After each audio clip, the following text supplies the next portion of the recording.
Hello everyone, my name is Shivani and welcome to Anant IAS. और आज सभी का स्वागत है। और आज का जो टॉपिक हम डिस्कस करने जा रहे हैं वो है बैंक्स एंड ग्लोबल टर्मोइल। कुछ बच्चों ने मुझे रिक्वेस्ट किया था, जहां मैं क्लासेस लेती हूँ, कि ये जो टॉपिक है कुछ बच्चों को समझ में नहीं आ रहा है, जहां पे बहुत सारे बैंक्स को लेकर के जार्गन्स हैं और काफी कॉन्सेप्ट है इन्फ्लेशन को लेकर के। उसके लिहाज से मैंने आर्टिकल प्रिपेयर किया है आपके लिए। शुरू करने से पहले, जैसे कि आप स्क्रीन पे देख रहे हैं कि आज पहला दिन है चैत नवरात्रि का, उसको हम सेलिब्रेट कर रहे हैं। आप सभी को बेस्ट विशेस। साथ ही साथ हमारा जो हिंदुओं का नव वर्ष शुरू होता है, उसका पहला पहला मंथ कह सकते हैं आप, तो नव संवत्सर 2080 की आप सभी को हार्दिक शुभकामनाएं। साथ ही साथ गुड़ी पड़वा भी है आज ही के दिन, जो महाराष्ट्र में सेलिब्रेट होता है। तो इन सब चीजों को, इन सारी कहना चाहिए फेस्टिविटीज को हम शेयर कर रहे हैं पॉजिटिविटी के साथ। हम आज का टॉपिक डिस्कस करेंगे और आप सभी को हिंदू नव वर्ष की हार्दिक शुभकामनाएं एक बार फिर से। ठीक है, तो टॉपिक जैसे कि हम समझ रहे हैं कि बैंक्स को लेकर के है, तो कुछ बच्चे समझ गए होंगे कि अभी तक का जो ग्लोबल टर्मोइल चल रहा है, जहां पे शुरुआत होती है 11th ऑफ दिस मंथ में, जहां पर सबसे पहले न्यूज आई थी कि एसवीबी बैंक है, जो सिलिकॉन वैली बैंक है यूएस का, उसकी हालत कुछ खराब हो गई थी। शुरुआत हुई थी 11 तारीख को, और उसके बाद धीमे धीमे वो कोलैप्स कर गया, क्योंकि वहां पर विड्रॉल ज्यादा नंबर्स पे किए गए कस्टमर्स के द्वारा। ये न्यूज आई, जैसे कि आप स्क्रीन पे देख रहे हैं कि US government shuts SVB FDIC named receiver, right. तो ऐसी न्यूज आई, और उसके बाद लगातार 2-3 दिन तक न्यूज आती रही, ईटी में भी, times of India, Indian express, सभी जगह। उसके बाद जो इंडियन स्टार्टअप थे और बाकी यूएस के जो स्टार्टअप हैं, उन्होंने अपने बैंक फंड्स को ट्रांसफर भी किया, एचएसबीसी और बाकी अलग बैंक्स को, ताकि वहां से फंड्स शिफ्ट करके दूसरे बैंकों में डाले जा सके। और उनको अलाउ भी किया गया यूएस गवर्नमेंट के द्वारा, एफडीआईसी के द्वारा, कि आप अपने फंड्स को जो है को ट्रेस कर सकते हैं और अपने फंड्स को ट्रांसफर कर सकते हैं सेफ प्लेसेस पे।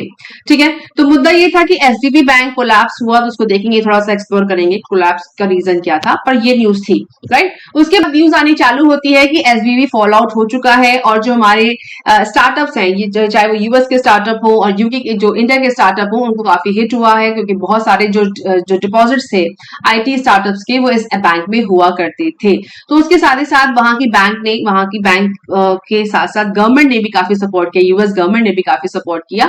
जैसे कि कई बड़ी ब्रांड जिसमें हमने कवर किए, वाई कॉम्बिनेटर था, ऐसे बहुत सारी स्टार्टअप हैं जो एसवीबी के सपोर्ट से खड़ी हुई थी। और जो एरा हम बात कर रहे हैं, वो एरा है 20 से 21 के समय में। इस बैंक का जो कैपिटल था वो काफी हाई पे था, लेकिन फिलहाल जो, क्योंकि पूरी ग्लोबल इकोनॉमी में एक रिसेशन सा है, या स्लो डाउन कह सकते हैं, और आईटी सेक्टर में ज्यादा इंपैक्ट आया, इसकी वजह से इस फिलहाल के लिए एसवीबी की जो मार्केट कैपिटल कहना चाहिए, जो मार्केट में उनका जो पैसा लगा हुआ था, वो इतना ग्रो नहीं कर पाया, और विड्रॉल ज्यादा हुआ कस्टमर्स के द्वारा, जो कॉर्पोरेट कस्टमर्स हैं। इसकी वजह से बैंक को दिक्कत हुई और उन्होंने मार्केट से पैसा उठाने की कोशिश करी, और बैंक कोलैप्स हुआ। साथ ही साथ इसका इफेक्ट इंडिया में भी दिखाई दिया कि जो दलाल स्ट्रीट है, indices extend losses for 4th day, और 3-4 दिन तक न्यूज आने की वजह से ये समस्या खड़ी हुई। उसके बाद दूसरा संकट ये आया कि क्रेडिट सूस, जो स्विट्जरलैंड की बड़ी बैंकों में से एक है, उसमें भी वीकनेस को देखा गया नहीं। मैं आपको बता दूं, 2008 का जो फाइनेंशियल क्राइसिस था, तभी से इस बैंक में दिक्कत है, चली आ रही है। लेकिन जब एक कहते हैं ना डोमिनो इफेक्ट होता है, जब यूएस की बैंक में दिक्कत हुई, तो यूरोप की बैंकों में भी दिक्कत जो थी वो सामने आ गई, और उसकी वजह से स्विस क्रेडिट सूस बैंक जो है उसमें दिक्कत आई, और साथ ही साथ जो बाद में इस बैंक को टेक ओवर कर लिया गया। लेकिन जिनमें जो अंदरूनी दिक्कतें थी, वो भी खुल करके सामने आने लग गई। ठीक है, उसके बाद जैसे कि आप देखते हैं, न्यूज आ रही है, चल भी रहा था कि RBI keeps close watch on credit sauce crisis, और हमारा आरबीआई जो है वो एक्टिवली देख रहा था कि कहीं कोई संकट तो नहीं, हमारे बैंक से दिक्कत तो नहीं है, क्योंकि Swiss central bank $54 billion lifeline to the bank has also calms investors in the banking system, क्योंकि उनके पास जो भी उनकी मार्केट वैल्यू रही, और जिसके हिसाब से वो अभी तक अपनी बैंक की साख को बचाते बचाते यहां तक आए, फिलहाल गिरती हुई से दिख रही थी, जिसको बाद में यूबीएस बैंक ने बचा लिया अपने साथ टेक ओवर करके। ऑल्दो एक समय ऐसा था कि यूबीएस बैंक और क्रेडिट सूस बैंक एक राइवल हुआ करते थे, लेकिन हालात खराब होने के बाद यूबीएस बैंक उसमें ने उनको टेक ओवर कर लिया, या आपस में दोनों बैंक मर्जर हो गए। ठीक है, उसके बाद अगर आप देखें तो जैसे न्यूज आई कि major US Europe bank stocks down amid Credit Suisse rout, और क्या हुआ कि जो मेजर जो स्टॉक थे, मेजर यूएस और यूरोप के बैंक स्टॉक थे, वो नीचे हो गए। और क्योंकि बाद में खैर उसको क्रेडिट सूस को ले लिया गया, अपने साथ मर्ज कर लिया गया, लेकिन फिर भी जब ये न्यूज आई थी तो मार्केट काफी नीचे हो गई थी। उसके बाद UBS seeks backstop from Swiss government in any credit Suisse deal, और यूबीएस ने अपने हिसाब से अपने जो बैलेंस को मेंटेन करते हुए स्विस को लेने की कोशिश करी। इसमें लिखा है कि largest Swiss bank looking at acquiring all or parts of Credit Suisse instead on a deal to avoid financial crisis by its smaller rivals wealth and asset management units. तो ये पूरा एक कैलकुलेशन है कॉर्पोरेट वर्ल्ड का, उसमें नहीं जाएंगे, बस इतना समझ लेते हैं कि स्विस जो हमारा जिसको स्विस बैंक कहते हैं क्रेडिट स्विस बैंक है, और यूबीएस भी आपका देखिए उसी रीजन का बैंक है। दोनों बैंक को आप कहेंगे स्विस बैंक है, हाँ जी बिल्कुल कह सकते हैं, क्योंकि इनको स्विस गवर्नमेंट के द्वारा ही चलाया जाता है, तो उनकी देखरेख में ये मर्जर हुआ। ठीक है, नाउ जैसा कि कल परसों की न्यूज है कि हमारी जो आरबीआई है वो ध्यान रखे हुए है, साथ ही साथ जो हमारे बड़े बड़े एक्सपर्ट्स हैं वो देखे हुए हैं, दिमाग लगा कर रखा हुआ है कहीं वो इंडिया या पीएसयू जो हमारे प्राइवेट बैंक्स हैं कहीं उन पर कोई समस्या ना आ जाए। तो इसलिए bank crisis abroad won't hit our macro stability, जो उन्होंने कहा हमारा बैंकिंग सिस्टम काफी स्ट्रांग है, मैक्रो स्टेबिलिटी से हम लड़ने के लिए तैयार है, हमारे ऊपर ऐसी कोई समस्या नहीं आएगी। इकोनॉमिक अफेयर सेक्रेटरी अजय सेठ साहब ने ये कहा कि Indian macro economic fundamental remain strong and the country is on a sound footing to absorb any such external shock। ठीक है, अच्छा उसके बाद क्या हुआ कि bank rise on wall street after Credit Suisse rescue, और जैसे क्रेडिट स्विस बैंक को रेस्क्यू किया गया, मर्ज कर लिया गया यूएसबी में, यूबीएस ग्रुप में, sorry not USB, UBS group में जैसे उसको ले लिया गया वैसे ही मार्केट थोड़ा सा स्टेबलाइज हुआ। ठीक है, उसके बाद जो Credit Suisse versus yes bank को हवाला देते हैं कि जो क्रेडिट स्विस बैंक था उन्होंने अपने पैसे को, अपने मार्केट से पैसा उठाने के लिए 81 बॉन्ड को राइट ऑफ करवाया, और जो उनका पैसा मार्केट से आना है या आ रहा है, उन्होंने उस पैसे को लेकर के आगे अपने फंक्शंस को कंटिन्यू किया। ठीक है, तो ये सारे आर्टिकल्स मैं आपको इसलिए दिखा रही हूं ताकि आपको एक टाइमलाइन पता चले कि एक्चुअली अभी तक क्या हुआ है। तो मेजॉरिटी में अगर आप देखें तो सबसे पहले SVB bank, silicon valley bank collapse किया। ठीक है, ये यूएस का बैंक है, और दो बैंक, एक बैंक और है सिग्नेचर बैंक। ठीक है, ये दोनों यूएस के बैंक है, कोलैप्स किए, पहले एसवीबी हुआ उसके बाद सिग्नेचर, और इसका इफेक्ट ऐसा आया, इसकी जब ये हुआ था तब मैंने आज डिस्कस आप सबसे किया था कि क्रेडिट स्विस बैंक की भी न्यूज पहले आ चुकी है कि उसकी हालत ठीक नहीं है, वो बैंक्रप्सी फाइल कर सकती है, और ऐसा हुआ भी। जब ये इसका जो इफेक्ट, डोमिनो इफेक्ट इन बैंकों पे आया तो क्रेडिट स्विस की भी हालत खराब हुई, और बाद में इसको यूबीएस ने इसको मर्जर कर लिया, क्योंकि यूबीएस और क्रेडिट स्विस स्विट्जरलैंड के स्विस बैंकों के बड़े फेमस बैंक रहे हैं, और दोनों ही राइवल थे, लेकिन इस संकट की स्थिति में उनको जो स्विस गवर्नमेंट के बेस पे इनको आपस में मर्ज कर दिया गया, तो मतलब उनको बचा लिया गया, क्रेडिट स्विस को बचा लिया गया, ऐसे मानिए। ठीक है, ये अभी तक की हालत है। ठीक है, अब समस्या क्या है कि जीएस3 के पर्पस से इसमें से हमें क्या समझने वाला है वो हमको समझना है। ये तो कोई टाइमलाइन है, हम बैंकों की डिटेल में ज्यादा घुस नहीं सकते हैं कि क्या है क्या नहीं होता है, बैंकिंग जितना होना है वो हम समझ रहे हैं, न्यूज आर्टिकल्स में हम देख रहे हैं, आपको देखना भी चाहिए, लेकिन कुछ टर्म्स ऐसे हैं, जैसे अभी यहाँ पे यूजर बॉन्ड्स क्या होते हैं, राइट ऑफ वर्ड क्या है, ये थोड़ा बहुत हमको पता होना चाहिए ताकि अगर क्वेश्चन बने प्री और मेंस में तो हम उसका आंसर कर सकते हैं। ठीक है, इसी लिहाज से मैंने इस पूरे प्रकरण को लिया है, न्यूज आर्टिकल्स को उठाया है डिस्कस करने के लिए आपके साथ। ठीक है, उसके बाद यूएस पॉलिसी इंटरेस्ट को लेकर के भी आर्टिकल आया जिसमें कहा गया कि सिलिकॉन वैली बैंक जो था उसने अपने डिपॉजिट्स को लॉन्ग डेटेड, अच्छा अभी इसकी जो आर्टिकल है ये बता रहा है कि एक्चुअली एसवीबी बैंक को कोलैप्स करने के पीछे रीजन क्या था, ये ईटी का आर्टिकल है। ठीक है, तो इसको समझेंगे, लेकिन अभी रीजन ले लेते हैं कि Silicon Valley put deposit in long dated government securities whose value fell as interest rate rises. ध्यान दीजिएगा, तो उन्होंने कहा कि ये एक्सपर्ट कह रहे हैं कि बहुत लंबे गवर्नमेंट बॉन्ड्स में सिलिकॉन वैली ने पैसा लगा रखा था, सिक्योरिटीज में, या बॉन्ड कह सकते सिक्योरिटीज लगाई है, और जैसे ही इंटरेस्ट रेट बढ़ा उसकी मार्केट वैल्यू गिर गई। Signature bank had withdrawal because the fintech crypto world needed money. ठीक है, इतनी लाइन से यहां से हम लेते हैं।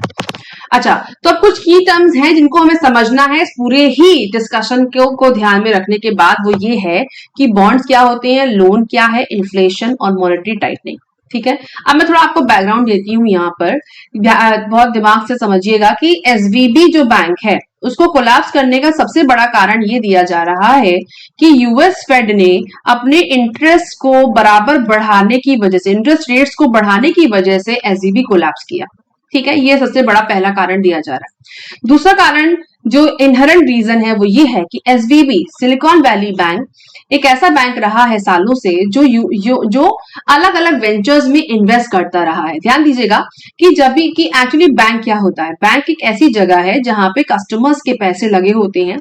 ठीक है, रुपये में बना रही हूँ कि जहां पे कस्टमर अपना पैसा सेफ प्लेस में रखता है, ये वो बैंक है। ठीक है, बैंक है। और बैंक क्या करता है, इस पैसे को अलग अलग जगहों पे इन्वेस्ट करता है ताकि इसको और करेंसी मिलती रहे। ठीक है, ये बैंक का बेसिक बिजनेस है। मतलब कस्टमर बैंक के पास डिपॉजिट रखता है और बैंक क्या करती है, इसको अलग अलग जगहों पे इन्वेस्ट करती है सो दैट कि उनका पैसा डबल हो, और जब कस्टमर डिमांड करे तो ये पैसा उनको वो दे सके। ठीक है, तो इसका मेन जो बिजनेस बैंक का क्या होता है कि डिपॉजिट को लेना, कस्टमर से डिपॉजिट को लेना, राइट, और उसको इन्वेस्ट करना या फिर उसके अगेंस्ट लोन देना। ठीक है, क्लियर है, ये बैंक का बिजनेस है। जब वो लोन देगा आपको तो उसके बदले में उसे क्या मिलेगा, इंटरेस्ट मिलेगा। ठीक है, और इंटरेस्ट मिलेगा तो उसका पैसा जो उसने दिया है, प्रिंसिपल प्लस इंटरेस्ट आप उसको पे करोगे, उसका पैसा वापस आएगा, इंटरेस्ट भी आएगा, तो उसका बिजनेस चलेगा। और साथ ही साथ बैंक्स क्या करते हैं कि अलग अलग जगहों पे, सेफ हेवन्स पे, जहां पर उनका पैसा डबल ट्रिपल हो सकता है या फ्यूचर में वैल्यू बढ़ सकती है, वहां वो इन्वेस्ट करते हैं। तो सेफ सिनेरियो ये हुआ कि एसवीबी ने बहुत लंबे समय से यूएस की जो आईटी फर्म्स होती हैं, आईटी या टेक कंपनीज आप कह सकते हैं, जिनको SaaS कहा जाता है, जिनका मेन काम सॉफ्टवेयर पे होता है, उनका शॉर्ट फॉर्म SaaS है, उनको क्या दिया, फंड्स दिए या उनको स्टार्टअप करने के लिए लोन दिया एक तरीके से। और ऐसा देखा भी गया कि 10 साल के स्पैन में उनकी वैल्यू काफी बढ़ी, उनकी ग्रोथ काफी बढ़ी और एसवीबी का बिजनेस भी बहुत बढ़ा, ये देखा गया, और इसी वजह से बैंक ग्रो करता गया। लेकिन कोविड के बाद से हालत खराब होनी चालू हो गई, जैसे कि हम देख रहे हैं, अभी आपने लास्ट न्यूज आई है कि अमेजॉन ने 9,000 लोगों को फिर से ले ऑफ करने की बात बोली है। तो आईटी सेक्टर में स्लो डाउन आने की वजह से जो एसवीबी बैंक ने जगह जगह पे अपने इन्वेस्टमेंट भी कर रखे थे और कंपनीज को लोन भी दे रखे थे, तो क्या हुआ, आईटी कंपनीज जब लोन जो अपना लोन उनको दे रखा है, तो उनका जो मेजर इन्वेस्टमेंट था एसवीबीज का, वो लोन था या फिर इन्वेस्टमेंट था, क्योंकि मार्केट में उनकी जो वैल्यू है वो इतनी ग्रो नहीं कर पा रही है। ध्यान दीजिएगा कि आईटी सेक्टर इतना ग्रो नहीं कर पा रहा है, तो मार्केट में वैल्यू भी ग्रो नहीं कर रही, ऑब्वियसली डिमांड नहीं है। तो अगर ये बैंक कहीं इन्वेस्ट भी कर रही है, सपोज करिए स्टॉक ले रही है, मान लीजिए स्टॉक लिया या किसी का शेयर लिया, तो जब मार्केट ही नहीं है, आईटी सेक्टर की मार्केट बढ़िया नहीं है और पूरी वर्ल्ड इकोनॉमी में स्लो डाउन चल रहा है रशिया और यूक्रेन वॉर की वजह से, तो किसी भी हालत में पैसा बढ़ने का ग्रोथ कम है, चाहे वो इन्वेस्टमेंट हो, चाहे वो स्टॉक हो, चाहे वो अभी आप देख रहे हैं स्टॉक मार्केट ऊपर नीचे हो रहा है। ठीक है, पूरे एक साल से जो ये वॉर चल रही है तो मार्केट पूरी खस्ता है। इसी वजह से एसवीबी के जो जहां जहां इन्वेस्टमेंट थे उनमें भी पैसा ठीक नहीं बन रहा था और उन्हें कई अलग अलग जगहों पर कर रखा था। साथ ही साथ आईटी इंडस्ट्री को जो दे रखा था लोन, वो भी उनका डूबने से जैसा लग रहा है, क्योंकि लोगों के पास पैसा नहीं है, बिजनेस चल नहीं रहा। तो क्या हुआ, तो क्या होता है कि जो एसवीबी के कस्टमर्स हैं, वो कस्टमर्स कौन है, बेसिकली जो एसवीबी के कस्टमर्स हैं वो मेजॉरिटी में क्या है, कॉर्पोरेट्स हैं। ठीक है, तो जब कॉर्पोरेट्स थे उन्होंने क्या किया, एसवीबी से विड्रॉल करना चालू कर दिया कि हमारे पास तो पैसा नहीं है, हमें विड्रॉल दीजिए, मतलब पैसा हमारा वापस चाहिए।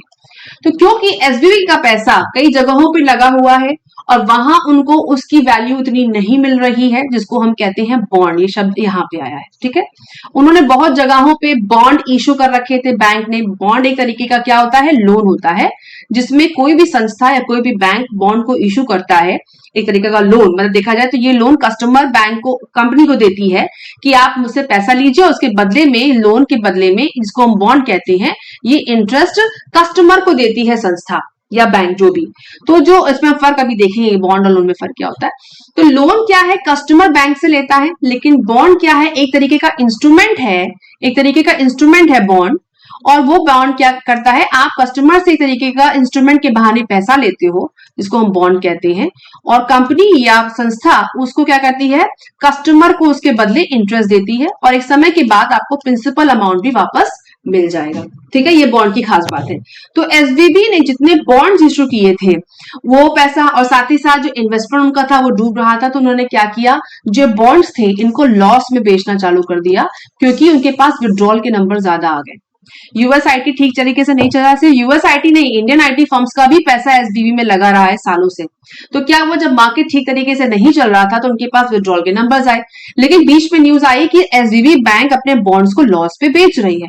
ये एक ट्रिगर क्रिएट करता है, ट्रिगर क्रिएट हुआ और मार्केट में न्यूज आ गई कि एसबीबी कोलैप्स कर रही है और लोग विड्रॉ करने लगे।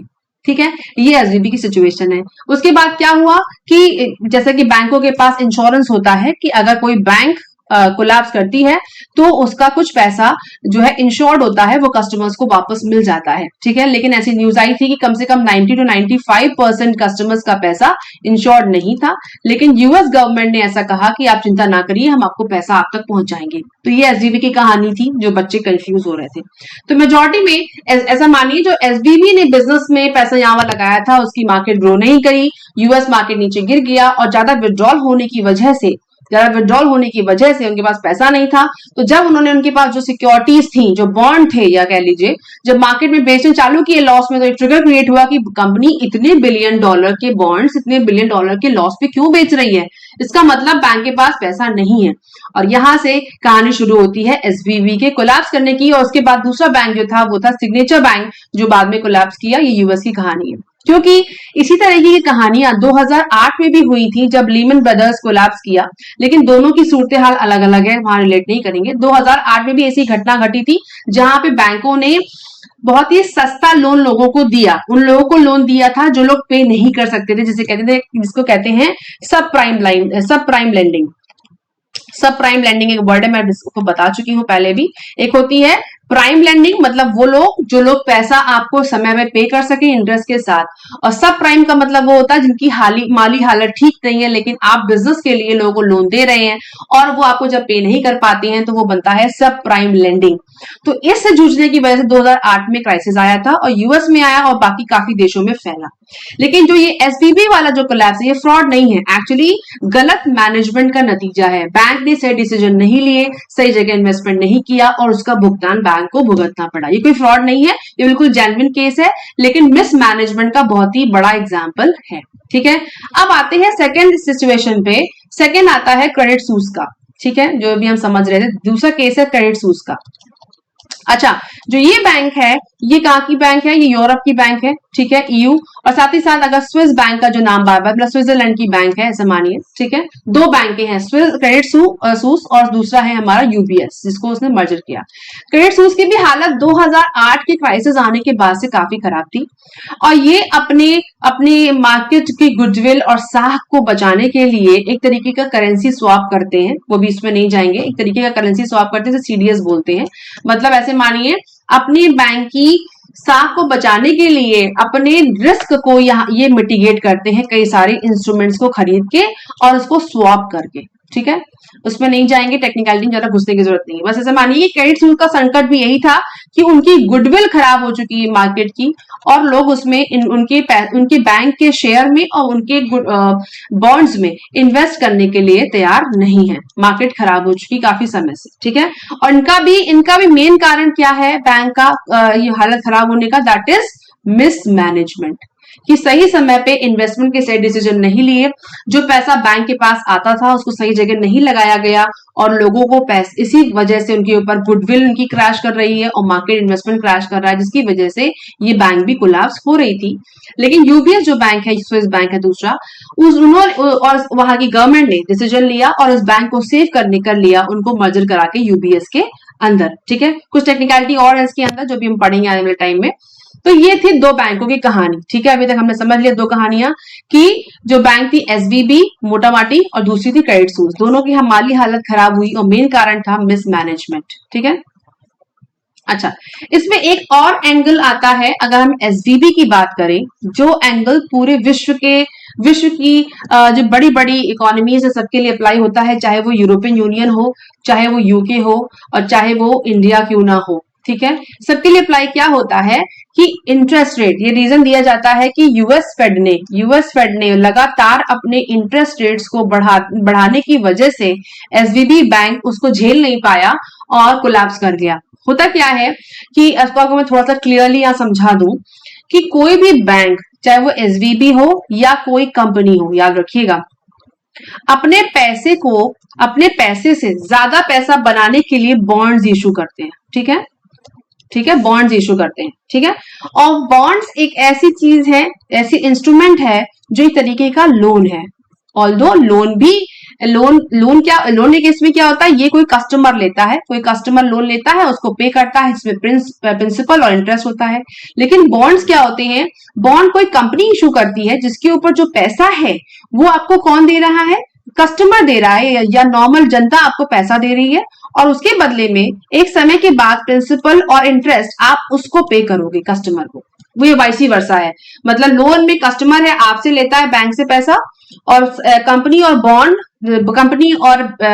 बैंक बॉन्ड इशू करते हैं आपसे पैसे मार्केट से उठाने के लिए। ठीक है, तो कहते हैं कि यूएस फेड ने क्या किया, यूएस फेड ने इंटरेस्ट रेट हाइक कर दी, जिसकी वजह से एसवीबी कोलैप्स कर गया। तो यूएस फेड ने, इंटरेस्ट का मतलब होता है आपने लोन का जो परसेंटेज था नॉर्मल कस्टमर्स के लिए उसको महंगा कर दिया। मतलब पहले आपको सपोज करिए 5% पे लोन मिलता था, सपोज करिए पर्सनल लोन है ऐसे मानिए 5% पे मिलता था, और बाद में उसको 10% कर दिया लोन को। तो क्या हुआ, इसको झेल नहीं पाया एसवीबी। कैसे, मैं बताती हूँ। तो लोन का जब लोन महंगा होता है तो क्या होता है, एक्चुअली जो रीजन क्या है यूएस फेड के रेट को बढ़ाने का, वो ये है कि ये मॉनेटरी टाइटनिंग या इन्फ्लेशन को कंट्रोल करने के लिए जो बैंक्स होती हैं वो लोन को महंगा करती हैं, ताकि मार्केट में कम करेंसी हो, करेंसी नहीं, या फिर कहना चाहिए कम पैसा हो मार्केट में, और लोगों के पास कम खर्च करने के लिए हो, जिसकी वजह से वो इन्फ्लेशन को कंट्रोल करना चाहती है। ये मेन कारण है। ठीक है, लेकिन बॉन्ड्स का और लोन का इनवर्स रिलेशनशिप, ऐसे मानिए बॉन्ड्स का और लोन का इनवर्स रिलेशनशिप है। जैसे जैसे लोन का इंटरेस्ट नीचे गिरेगा बॉन्ड की वैल्यू ऊपर जाएगी, और जैसे जैसे इंटरेस्ट लोन का बढ़ेगा बॉन्ड की वैल्यू नीचे जाएगी। क्लियर, क्योंकि जब आपके पास, ध्यान दीजिएगा, जब आपके पास लोन लेने की कैपेसिटी ज्यादा होगी तभी नहीं होगी, जब नहीं होगी तभी तो आप बॉन्ड खरीदोगे ना, राइट। पैसा आपसे एक तरीके से सिस्टम है, मैकेनिज्म है आपसे पैसा खींचने का मार्केट से। तो जब लोन सस्ता होगा या लोन महंगा होगा, आप लोगे नहीं, तभी तो आप बॉन्ड को ज्यादा खरीद पाओगे ना। तो इनवर्स रिलेशनशिप है। मतलब अगर यूएस का या सपोज करिए आरबीआई, ऐसे मानिए आरबीआई का इंटरेस्ट रेट बढ़ जाते हैं, जो लोन के इंटरेस्ट रेट की बात हो रही है, तो ऑटोमेटिकली आरबीआई का जो बॉन्ड इशू होगा अगर होता है तो ऑब्वियसली वो ऊपर ज्यादा बिकेगा, लोग उसमें पैसा लगा पाएंगे। पर अगर इंटरेस्ट रेट आरबीआई का नीचे गिरा देते हैं, मतलब हम क्या करते हैं कि 10% की जगह 5% कर सकते हैं, मतलब लोग ज्यादा लोन लेंगे, तो हम बॉन्ड क्यों खरीदेंगे, बॉन्ड नहीं खरीदेंगे। तो मतलब अगर आप लोन खरीद सकते हो तो बॉन्ड नहीं लोगे, अगर बॉन्ड ले सकते हो तो लोन नहीं ले पाओगे। सिंपल सा फंडा है। ठीक है, और सारा गेम किस चीज का है, सारा गेम इंटरेस्ट का है। मतलब प्रिंसिपल तो आपका है ही, लेकिन जितना ज्यादा इंटरेस्ट मिलेगा आपको उतना ही फायदा होगा। और ये जो मेथड यूज किया जाता है बैंक्स के द्वारा इन्फ्लेशन को कंट्रोल करने के लिए, यही हर दिन न्यूज में आता है कि रेट हाइक हो गया 50 बेसिस पॉइंट से 25 बेसिस पॉइंट से, ये सब यही डिस्कस रोज होता है। ठीक है, तो हमारे लिए मेन अब आई होप कि फंडा क्लियर हुआ होगा आपको कि बॉन्ड क्या है, लोन क्या है, आपको पता होना चाहिए। इन्फ्लेशन क्या चीज है, उसमें क्या चीज एक्चुअली आरबीआई बढ़ाती घटाती रहती है, और मॉनेटरी टाइटनिंग का जो रोल है वो इन्फ्लेशन में कहां तक है, ये हम इसको समझेंगे। ठीक है, तो पहले हम देखते हैं कि लोन और बॉन्ड्स में क्या फर्क है। जैसे मैंने कहा कि फर्क पता होना चाहिए, प्री और मेंस के लिहाज से आपको पता होना चाहिए।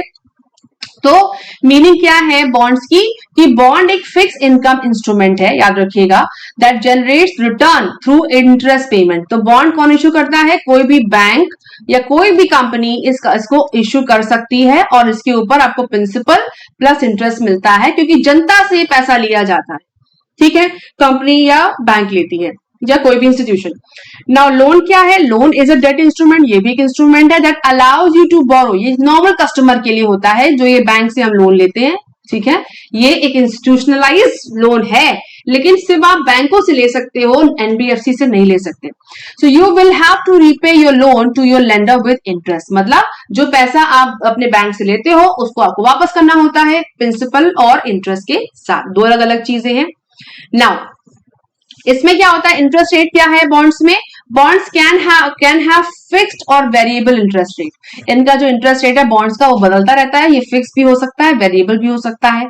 लोन का जो इंटरेस्ट रेट है ये भी कैन हैव फिक्स और फ्लोटिंग इंटरेस्ट रेट, और इनका जो क्या है फ्लोटिंग रेट अलग होता है, तो मैं आपको बता दूंगी बाद में कभी। तो इनका भी इंटरेस्ट रेट बदलता रहता है, ऐसे मानिए कि हाँ बदलता रहता है।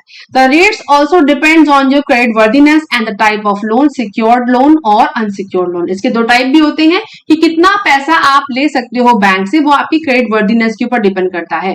मतलब आपके पास अगर आपकी रेटिंग अच्छी है, अगर आपकी पे करने की कैपेसिटी अच्छी है, अगर आपके पास प्रॉपर्टी बहुत बढ़िया है, ऐसा कौन सा कोई सा लोन है, जैसे सपोज के सिक्योर लोन्स जो होते हैं जो किसी प्रॉपर्टी के अगेंस्ट मिलते हैं, तो आप उस केस में आपको ज्यादा लोन भी मिल सकता है और कम भी मिल सकता है। तो रेट इंटरेस्ट और आपका लोन का अमाउंट बढ़ता घटता रहता है आपकी क्रेडिबिलिटी के हिसाब से। Now source क्या हो सकते हैं? Bonds, you can buy and sell bonds through bond market. The prices can vary based on various factors. हमसे bond market मतलब stock market से हम स्टॉक मार्केट से और बैंक भी इशू करते हैं, आप चाहो तो बॉन्ड्स ले सकते हो। और loans are offered by banks, NBFC and lender. Sorry, मैंने कहा था कि एनबीएफसी से नहीं ले सकते, ले सकते हैं। तो NBFC non banking financial corporation से भी आप लोन ले सकते हो, बैंक से भी ले सकते हो, और लेंडर्स जो होते हैं जो ऑथराइज नहीं होते हैं उनसे भी आप लोन ले सकते हो। पर बैंक और एनबीएफसी ऑथराइज्ड हैं, इनसे आप ले सकते हो। The loan terms depends on the description of the user. So समझने वाली बात ये है कि दोनों लॉन्ग, ये जो आपका बॉन्ड्स होते हैं वो लॉन्ग टर्म होते हैं, और ये long term short term loan, long term short term हो सकता है। तो मेजॉरिटी क्या है कि बॉन्ड्स जो हैं आपको किसी संस्था के द्वारा इशू होते हैं, ये भी एक प्रकार का लोन इंस्ट्रूमेंट है, और बैंक जो आपको लोन देती है वो भी एक तरीके का लोन इंस्ट्रूमेंट है। ठीक है, अच्छा अब आते हैं इंटरेस्ट रेट पे कि बॉन्ड का जो रिलेशनशिप है प्राइसेस से, इंटरेस्ट रेट प्राइसेस से, वो बिल्कुल इनवर्स रिलेशनशिप है। मतलब अगर बॉन्ड के प्राइस नीचे जाएंगे तो आपका इंटरेस्ट रेट ऊपर गया होगा, या फिर ऐसे देख लीजिए कि अगर इंटरेस्ट रेट आपका ऊपर गया है ना तो आपकी बॉन्ड की प्राइस नीचे चली जाएगी। ये इंटरेस्ट रेट किसकी बात हो रही है? ये लोन की बात हो रही है जो नॉर्मल लोन मार्केट में मिलता है, बैंक ऑफर करती है। नाउ अगर इंटरेस्ट रेट नीचे गिरेंगे तो बॉन्ड के प्राइसेस ऊपर जाएंगे। ठीक है, तो एसवीबी के केस में क्या हुआ कि यूएस फेड ने क्या किया, इंटरेस्ट रेट बढ़ाती चली गई, तो जो भी बॉन्ड थे एसवीबी बैंक के उनकी वैल्यू गिरती चली गई, वो उबर ही नहीं पाए। क्योंकि इन्फ्लेशन को टक्कर देने के लिए, आप ध्यान दीजिएगा कोविड के टाइम पे क्या हुआ था, कोविड के टाइम पे सभी बैंकों ने बहुत ही सस्ता लोन बांटा, मतलब इंटरेस्ट रेट को गिरा दिया एकदम से, और मार्केट में बहुत सारा लोन आ गया। तो एसवीबी ने बहुत सारे क्या किया, बॉन्ड इशू कर दिए, क्योंकि ऑब्वियसली जब इंटरेस्ट रेट नीचे जाएगा तो बॉन्ड के प्राइस ऊपर जाएंगे। तो कोविड ड्यूरेशन में क्या हुआ था, बैंकों ने बहुत इंटरेस्ट नीचे कर दिया और लोन को आसानी से अवेलेबल करा दिया कस्टमर्स को। इस केस में क्या हुआ, जब इंटरेस्ट नीचे गिरा तो बॉन्ड के प्राइस ऊपर चले गए। ठीक है, तो एसबीबी के केस में क्या हुआ था, एसबीबी के केस में जो बॉन्ड्स उन्होंने इशू करे थे कोविड ड्यूरेशन में, उनकी वैल्यू, क्योंकि ऑब्वियसली जब लोन सस्ता था तो बॉन्ड लोगों ने बहुत खरीदे और उनकी प्राइसिंग ऊपर चली गई। लेकिन कोविड के बाद अभी इन्फ्लेशन इतना बढ़ गया है, इन्फ्लेशन इतना बढ़ रहा है हर देश के लिए, क्योंकि यहाँ वॉर चल रही है, आपको याद होगा वॉर चल रही है, और जो यूएस और यूक्रेन की वजह से इन्फ्लेशन की मात्रा काफी परसेंटेज बढ़ता जा रहा है। तो उस केस में क्या किया, यूएस फेड ने क्या किया, इंटरेस्ट रेट को बढ़ा दिया, और इसकी वजह से जो पुराने बॉन्ड प्राइस थे एसवीबी के वो नीचे गिरने लग गए। ठीक है, मार्केट पूरी तरीके से धाराशायी हो गई एसवीबी के लिए, और क्योंकि इनका जो इन्वेस्टमेंट डिसीजन थे उन्होंने सही नहीं थे, ये भी एक बात है। उन्होंने सारा का सारा पैसा मेजॉरिटी में बॉन्ड्स में लगा रखा था, और यूएस में क्या हुआ, आईटी फर्म से बहुत ज्यादा स्लो डाउन देखने को मिला, और उनकी मार्केट भी उबर नहीं पा रही है, जैसे कि हम देख रहे हैं ले ऑफ चल रहा है बड़ी बड़ी कंपनीज में, जिसकी वजह से मार्केट स्टेबलाइज नहीं हुई। तो ना ही पैसा उनके पास, ना ही डिपॉजिट ज्यादा आ पाया, याद रखिएगा, ना ही डिपॉजिट ज्यादा आ पाया, और बॉन्ड्स की वैल्यू भी गिर गई। तो उस केस में एसवीबी को बड़े नंबर्स पे अपने बॉन्ड्स को लॉस पे बेचना पड़ा मार्केट में, और इसकी वजह से ट्रिगर क्रिएट हुआ और मार्केट कोलैप्स कर गया एसवीबी के लिए, बैंक कोलैप्स कर गई। ठीक है, तो सवाल ये बनता है प्री के लिए कि इनवर्स रिलेशनशिप, तो बॉन्ड्स और इंटरेस्ट रेट्स में इनवर्स रिलेशनशिप है। अगर इंटरेस्ट रेट बढ़ेगा तो बॉन्ड के प्राइसेस नीचे जाएंगे, और अगर इंटरेस्ट नीचे गिरेगा लोन का, जो आरबीआई रिवाइज करती रहती है, तो बॉन्ड के प्राइसेस ऊपर जाएंगे। ठीक है, नेक्स्ट है कि कंट्रोल इन्फ्लेशन। तो होता क्या है कि यूजुअली कहा जाता है कि यूएस में इन्फ्लेशन को कंट्रोल करने के लिए यूएस फेड ने इंटरेस्ट रेट्स को बढ़ाया। तो हमें ये पता होना चाहिए कि इन्फ्लेशन को कंट्रोल करने के कौन कौन से तरीके होते हैं। तो पहला है क्रेडिट कंट्रोल, जो मॉनेटरी पॉलिसी जो आरबीआई तय करती है या हर देश का सेंट्रल बैंक तय करता है, मॉनेटरी पॉलिसी कहलाती है। तो पहला है अपनी उधारी को कंट्रोल करना, मतलब इंटरेस्ट रेट को बढ़ाना। दूसरा क्या है, डीमोनेटाइज करना करेंसी को, जो हो चुका हमारे देश में ऑलरेडी। डीमोनेटाइज मतलब जो पुरानी करेंसी को सर्कुलेशन से बाहर निकाल देना, उसे कहते हैं डीमोनेटाइज। तीसरा है इशू ऑफ न्यू करेंसी, वो भी कई देश कर चुके हैं। नई करेंसी को जब ऑब्वियसली अब डीमोनेटाइज होगा तो नई करेंसी तो मार्केट में आएगी ना।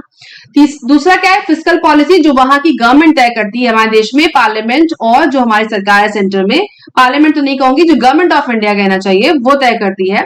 और उस फिस्कल पॉलिसी में क्या होता है, रिडक्शन इन अननेसेसरी एक्सपेंडिचर, मतलब खर्चों को कम करना, टैक्सेस को बढ़ाना, सेविंग्स को बढ़ाना, सरप्लस बजट को बढ़ाना और पब्लिक डेट को भी कंट्रोल करना कि ज्यादा उधारी ना दे, अपने को मैनेज, मतलब खर्चों को कम और इनकम को ज्यादा।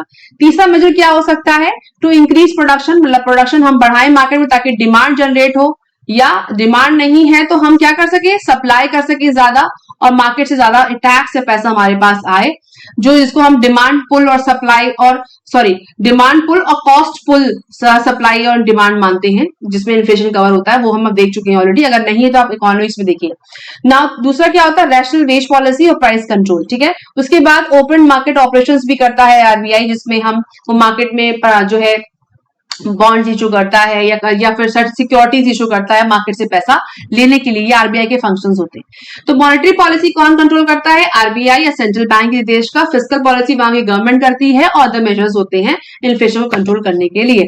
उसके बाद अगर आप देखें, जैसे मैं कह रही थी कि जो डिमांड पुल इन्फ्लेशन और कॉस्ट पुल इन्फ्लेशन, दो प्रकार के इन्फ्लेशन होते हैं, जहां पे मॉनेटरी मेजर्स लिए जाते हैं, फिस्कल पॉलिसी को कंट्रोल किया जाता है और डायरेक्ट कंट्रोल भी होता है। इसको ओएमओ भी कहते हैं आरबीआई की लिहाज से।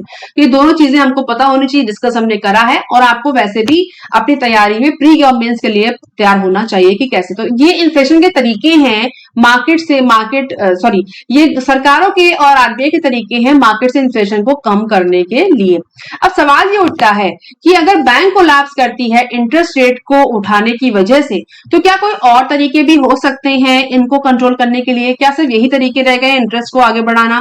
नहीं, ऐसा नहीं है। कई और तरीके भी होते हैं जिससे हम इन्फ्लेशन को कंट्रोल कर सकते हैं। फॉर एग्जाम्पल, अगर आप मार्केट में आपके पास डिमांड नहीं है, याद रखिएगा, अगर डिमांड नहीं है या फिर आपके हमारे जो भारत में अधिकतर करके जो इन्फ्लेशन आता है वो सप्लाई ड्रिवन इन्फ्लेशन होता है।